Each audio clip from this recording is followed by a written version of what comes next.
Далайлан болоод төвдийн засгийн газар жил бүрийн цагаан сараар энэхүү нээчин тойжинтой зөвлөдөг уламжлал тогтоод хэдэн зууныг элгээсэн.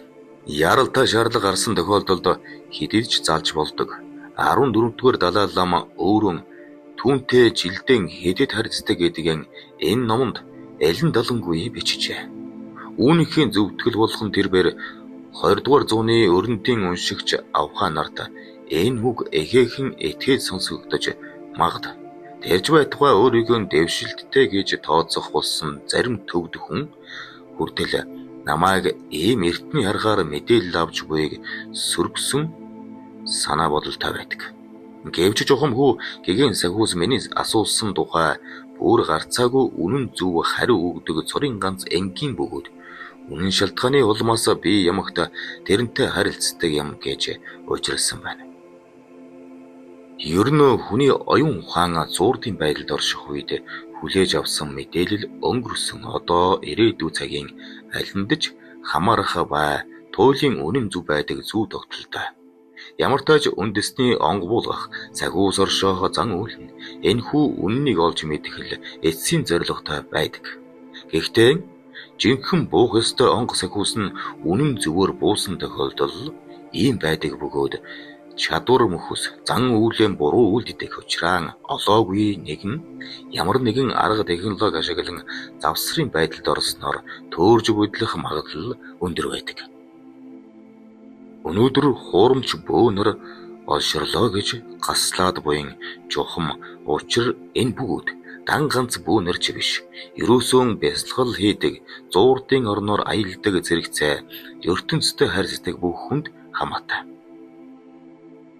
Чойчин сахиус буулгах нь бөөгийн онго залах үйлтэй агаар нэг байгааг нотлох бас нэгэн зүйл нь цойчин буух үед хэрэгэлдэг хувцас сэргэлэл юм.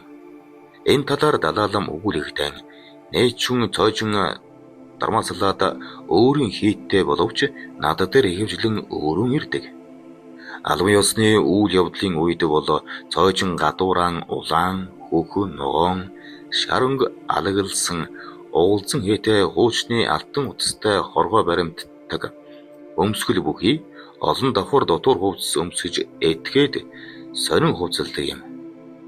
Энгэр дээр нь дорж дагдан сахиусанд хандсан майнын самгард үсэг бүхээ оюу эрдний хүрээтэй гялцтал зүлгсэн дугуй төлзүүн.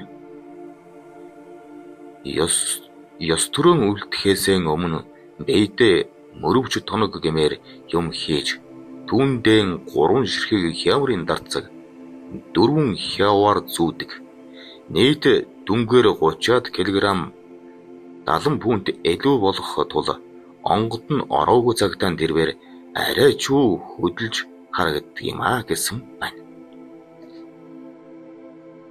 Орон орны бөөнөрийн хувцас хэрэглэлч бас л этгээд сонин олон янз байдаг. Зарим нь элдв шууны өд туг хяваар сэлтийг эн тэндэн зүүж тогтоосон өмсгөл хэрэгслийг нийтжин эзэндэн ахтмаар байх нь элбэг. Ялангуяа 20-р зуунаас өмнөх үеийн бөөнөрийн хуйг хувцас хамгаалалтын төмөр эдлийн чин нь 30-аас 40 кг дадах аниу хүнд байдаг. Тэгээд бөөнөр онг орсон үед хувцас эдлийнхээ хүндийг огт мэдрэхэн болж дэгдэж дүүлж үсэрж харайх аниу хүнд. Далай лама энэ байдлыг дүрслэхдээ ангиснийхаа дараагаар тэр нэг тусдахынхаа барьж байгаа ёслолын элдийг шүүрэн авч нэг цохорсон улмаар айж уухан бөгөөд хангалуун төрхөөр басч сүрлэгээр цамнаж эхэлнэ. Цамнаж дуусаад миний өмнө ирж бүсдхийгээрэн бөхөж өнөө хүнд баримтаг өмсгөлөн үл гайхран бүхвээрэн тонгон дэдмийн шалант хүртэл надад айжхан мөр өгснөн огцсон босож тэр их хүнд юмсыг ер тоохгүй цамна. Түүнд шүглсэн их хүчит сахиусны хэмжээлшгүй чадал хүч нь цойжингийн биеийг дэлб татах шахан тэрнийг ямар нэгэн асар хүчрхэг чанга бүршээр тоноглосон эрзэн эдэр хийсэн юм шиг уян хатан бөгөөд огцсон ширэн хөдөлгөөнтэй болдог тул тэр байж ядан цамнах бүлэг гэж бичсэн нь бөөгийн он горж элдв хөдөлгөөн үйлдэгтэй авиадлагхан байна. Бөөх хүн онгоц сахиусуудаа нийтэд дуудах дан. Арай нийтлэг хэлбэрийн тухайлан аль нэгийг нь залгадан зөвхөн тэрэнд зориулсан үгийг бөөгийн онгодын дуудлага тамлаг гэдэг хэсхингэрийн дэлдэлтэй айдан хоршуулан дууддаг. Мордуулж одуулахдаа ч мөн адилаар аялгуулан үждэг гинэ. Гүрдэнгүүдийн хувьд сахиус оршихтон хэлдэг тусгай уншлага шившлэгтэй байдаг бөгөөд тэрнийг нь солихи гэдэг. Солихи уншихгүйгээр сахиус оршдоггүй. Буцаах солихийг нь уншихгүй бол явдаггүй гэдэг хэмээн миний бие нилээд хэдэн оны өмнө бичиж байсан. Иймхүү онгоц сахиус дуудах зан зүйл ихэвчлэн адил төстэй.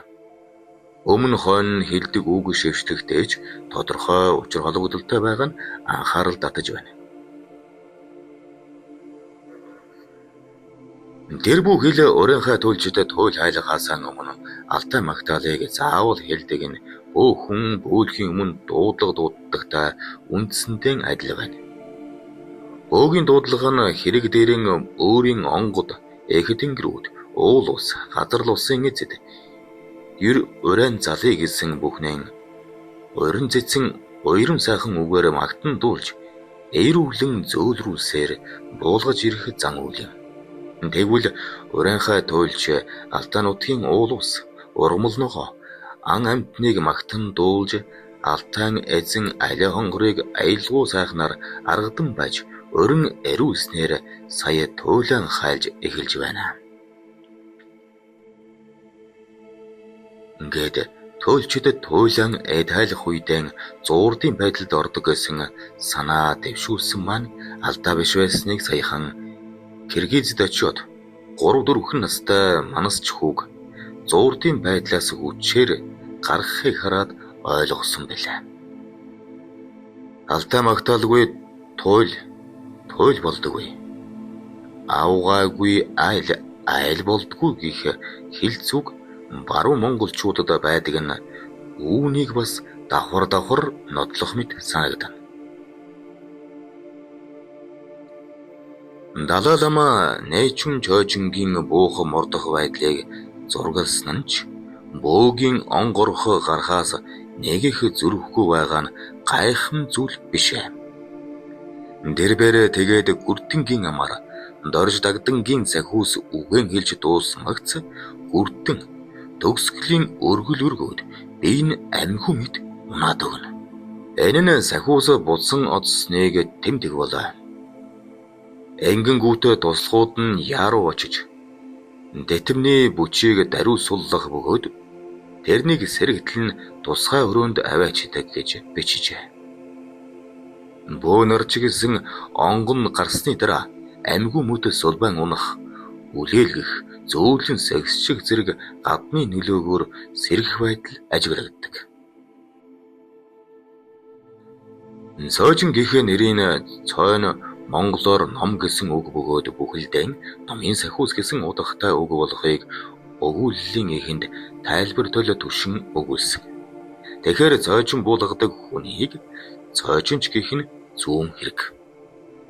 Гагцгүй ардын ирээнан энэхүү ялгаа зааг гээгдснээс номын сахиусыг ч цоожин, тэрхүү сахиусыг буулгадаг эрдэм чадлынч цоожин гэж ялгалгүй нэрлэдэг болжээ. Хэмээн хэлжээ. Энэ нь бид цоожин ламын сүм үзье гэж нэрлэгдгээс тодорхой харагдана. Монголын бурхны шашны тэргүүн 8 дугаар богдын дүрсэн дүү лувсан хайдуу цоожинч байсан бөгөөд өөрөөс нь өөр хинж ордоггүй тусгай өрөө хүртэл байсныг тэрний сүм үзьеийг сонирхолсон хүнд тайлбарлагч нь бэлгэнэн хэлээд л өгнө. Монголын шашин төрийг хослон баригч богд жавзан дамб хийгээд тэрний засгийн газрын сайд нар цоожинч ламын буулгасан сахиусны айлдварыг ихэд анхаардаг байсан баримт байгаа нь Далай ламын бичсэнтэй агаар нэг байна. Борын Жамбал гэдэг өвгөн 1958 онд 77 нас сүүдэртэй Эрдэмтэн цэндийн дамдансруунд цоожин ламд 3 сахиус оршдог байсан. Тэдний нэгд нь Найчун, хоёрт Зэмэр, гуравт Шүг сахиус. Найчун их догшин биш. Зэмэр мөн их догшин биш. Шүг их догшин сахиус байсан юм. Шүг сахиус оршиж байхад цоожин лам дэвхцэж зогчоод гэдэс годс хийгээд амнаасаа хөөс буруулж их догшин дүрмтэй байдгсан хэмээн хуучилсныг тэмдэглэн өгүүлжээ. Далай ламын дэргэдийн гүрдэн цоожин буулгахыг харсан хүн сэтгэлийн бичигдэн 2005 онд би энэтхэгд байсан юм.